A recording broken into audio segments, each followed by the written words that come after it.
La dernière chose dont Dieu a envie, c'est de te jeter, c'est de me jeter, c'est de nous jeter. On est d'accord? Tu sais ce que Jésus a dit? Si quelqu'un ne demeure pas en moi, il est jeté dehors comme un sarment.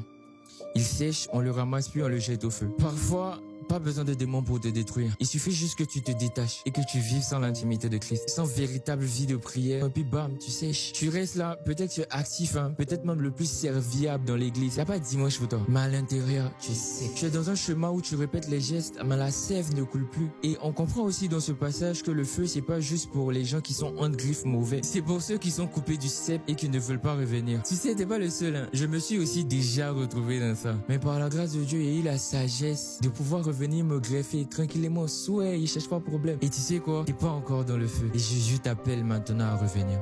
Hein? Faut t'attacher à Jésus si tu n'as jamais été attaché. Et si tu as déjà été attaché, il faut revenir à la sève. La dernière chose dont Dieu a envie, c'est de te jeter, c'est de me jeter, c'est de nous jeter. Alors man, faut pas rester à bas séché.